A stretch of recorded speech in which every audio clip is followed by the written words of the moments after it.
Que votre cœur ne se trouble pas. Mettez votre foi en Dieu. Mettez aussi votre foi en moi. Il y a beaucoup de demeures dans la maison de mon Père. Sinon, vous aurais-je dit que je vais vous préparer une place? Si donc je m'en vais vous préparer une place, je reviens vous prendre auprès de moi, pour que là où moi je suis, vous soyez vous aussi. Et là où moi je vais, vous en savez le chemin. Thomas lui dit, « Seigneur, nous ne savons pas où tu vas, comment en saurions-nous le chemin ?» Jésus lui dit, « C'est moi qui suis le chemin, la vérité et la vie. Personne ne vient au Père sinon par moi. Si vous me connaissez, vous connaîtrez aussi mon Père. Et dès maintenant vous le connaissez et vous l'avez vu. »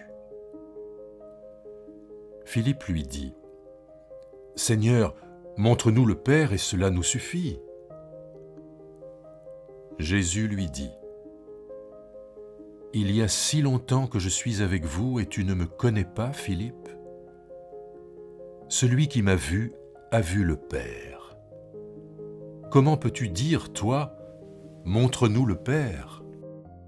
Ne crois-tu pas que moi je suis dans le Père et que le Père est en moi? Les paroles que moi je vous dis, je ne les dis pas de ma propre initiative. C'est le Père qui, demeurant en moi, fait ses œuvres. Croyez-moi. Moi je suis dans le Père et le Père est en moi. Sinon, croyez à cause des œuvres elles-mêmes. Amen. Amen, je vous le dis. Celui qui met sa foi en moi fera lui aussi les œuvres que moi je fais. Il en fera même de plus grandes encore, parce que moi, je vais vers le Père.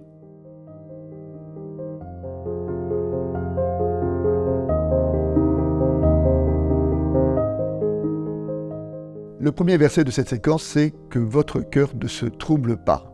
Dans les passages qui précèdent, Jésus a évoqué la trahison de Judas et le reniement de Pierre.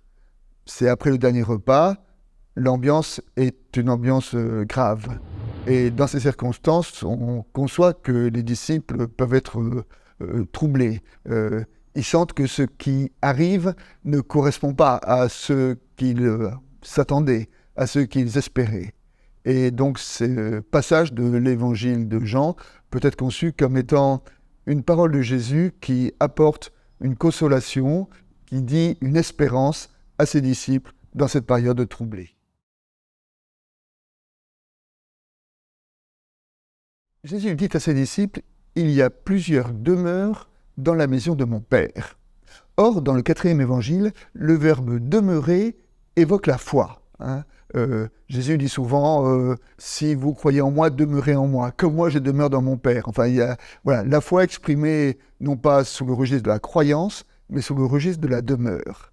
Et lorsque Jésus dit il y a plusieurs demeures, c'est comme s'il disait il y a plusieurs façons d'habiter sa foi, il y a plusieurs façons de vivre sa foi. Et c'est vrai que dans les disciples, entre Thomas, Pierre, Jean, on voit différentes modalités de vivre une foi, une même foi, une foi dans le Christ, mais qui rencontre chaque disciple, chaque humain, chaque homme, chaque femme dans sa singularité. Et donc ce verset nous invite, nous, à trouver quelle est notre demeure spécifique, notre demeure unique dans l'œuvre du Christ. Jésus dit qu'il y a plusieurs chemins pour mener à lui, et Thomas répond « Où vas-tu » Et là, nous sommes dans un de ces nombreux quiproquos qui jalonnent le 4e évangile, où on a l'impression qu'entre Jésus et les disciples, on ne parle pas au même niveau. C'est que Jésus parle dans le registre spirituel, et les disciples, les humains qu'il rencontre, parlent plus dans un registre plus matériel, comme la Samaritaine qui lui dit « De quelle eau parles-tu » comme Nicodème qui disait « Ah bon, il faudrait que je redescende dans le sein de ma mère » Et là, quand Jésus dit « Je vais au Père », Thomas lui dit « Où vas-tu ? C'est quoi ? C'est quelle adresse ?» Il me semble donc que nous sommes dans un de ces quiproquos, mais néanmoins, je voudrais ici réhabiliter la personne de Thomas parce que lui, au moins, il pose la question. Lui, il ne veut pas rester dans les ambiguïtés. Lui, il prend au sérieux la parole du Christ, même quand il la comprend mal.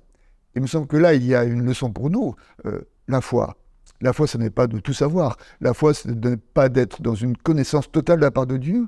La foi, c'est de ne jamais cesser de se poser la question de Dieu.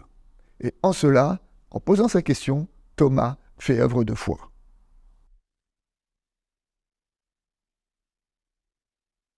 Dans cette séquence, nous trouvons cette grande affirmation reprise souvent aujourd'hui dans les églises à propos du Christ, lorsqu'il dit « Je suis le chemin, la vérité et la vie ». Et il me semble que cette affirmation, nous pouvons l'entendre à partir de l'analogie trinitaire. L'analogie trinitaire, c'est dire de quoi ? Que entre le Père, le Fils et le Saint-Esprit, chacun des trois membres de la Trinité ne peut s'entendre qu'en relation avec les deux autres. Et par analogie, on peut dire que lorsque Jésus dit « Je suis le chemin, la vérité et la vie », ça veut dire que la vérité du Christ ne peut pas se considérer en dehors d'un chemin et d'une vie. Une vérité qui n'est pas en chemin n'est pas une vérité du Christ. Une vérité qui ne conduit pas à la vie n'est pas une vérité du Christ. De même que par analogie, on peut dire que le chemin ne peut se considérer en dehors de sa relation avec la vérité et avec la vie, et que la vie ne peut se considérer en dehors de sa relation avec le chemin et avec la vérité. Et en travaillant ces trois termes, ça renvoie à un mot du Premier Testament. C'est le mot Torah. Le mot Torah qu'on traduit habituellement par loi, mais qui a un champ sémantique, un champ de signification qui est bien plus ouvert. Le mot Torah, ça veut dire chemin, vérité, mise en route, enfantement. Si bien que lorsque Jésus dit « Je suis le chemin et la vérité », on peut presque traduire « Je suis la Torah ». Et il me semble que cette lecture-là nous est précieuse parce qu'elle nous aide à sortir de l'antagonisme ou de l'opposition entre Premier et Nouveau Testament et de montrer qu'il y a une profonde continuité entre la révélation du Premier Testament et ce que le Christ est venu nous apporter. Jésus dit « Je suis dans le Père et le Père est en moi ». Alors cette habitation réciproque, en théologie, ça prend le terme un peu savant de périchorèse. La périchorèse, c'est la façon dont le Fils est dans le Père et dans le Père et dans le Fils. Mais ce qui est particulier dans ce texte-là, c'est que Jésus nous invite à entrer dans cette Trinité et nous invite à être nous-mêmes dans le Père et dans le Fils, comme le Père est dans le Fils et comme le Fils est dans le Père. Et cette compréhension de la foi est riche pour nous parce que ça ne définit pas la foi comme une doctrine, ça ne définit pas la foi comme une spéculation intellectuelle, ça définit la foi comme une dynamique dans la façon dont notre habitation vient trouver sa place dans l'articulation entre le Père et avec le Fils, et dans, la façon dont le Père et le Fils se fécondent réciproquement, nous sommes invités à entrer dans cette dynamique de vie. Le dernier verset de notre séquence est un peu énigmatique, difficile à comprendre. Jésus dit « En vérité, je vous le dis, celui qui croit en moi fera aussi les œuvres que je fais, il en fera même de plus grandes. » Des œuvres plus grandes que le Christ ? Moi, aujourd'hui, je ne suis pas capable de marcher sur les eaux, je ne suis pas capable de ressusciter les morts.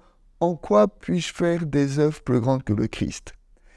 Alors, pour sortir de cette impasse, pour essayer de résoudre cette énigme, peut-être on peut s'appuyer sur le passage suivant que nous méditerons dimanche prochain, et qui est la promesse de l'Esprit. Et je dirais, c'est par l'Esprit que les disciples ne feront pas individuellement des œuvres plus grandes que le Christ, mais qu'ensemble iront porter l'Évangile jusqu'aux extrémités du monde, et c'est en cela que l'Église a déployé, a déplié l'œuvre du Christ, en lui donnant une extension dans l'espace, dans la géographie, dans l'histoire qui était bien au-delà de ce qu'il était. Et donc c'est aujourd'hui, en poursuivant l'œuvre du Christ dans le temps et dans l'espace, que nous faisons des œuvres comme la sienne, et même géographiquement et historiquement plus grandes que la sienne. Comme illustration, je voudrais revenir sur le verset qui dit qu'il y a plusieurs demeures dans la maison de mon Père et évoquer à ce propos-là un apologue du père du désert. Les pères du désert étaient ces premiers ermites, ces premiers moines qui sont retirés au désert le jour où l'Église a été menacée par la mondanisation.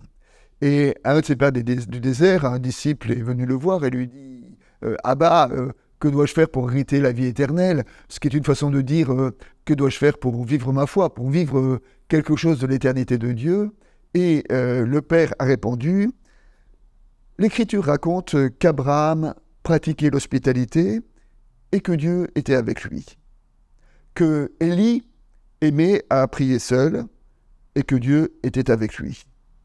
Que David était humble et que Dieu était avec lui. Par conséquent, tout ce que ton âme désire accomplir selon la volonté de Dieu, fais-le. » Trouver sa demeure, c'est essayer de venir en nous-mêmes, de dire quelle est notre vérité la plus profonde au regard de l'Évangile, et cette vérité-là, la vivre en vérité authentiquement.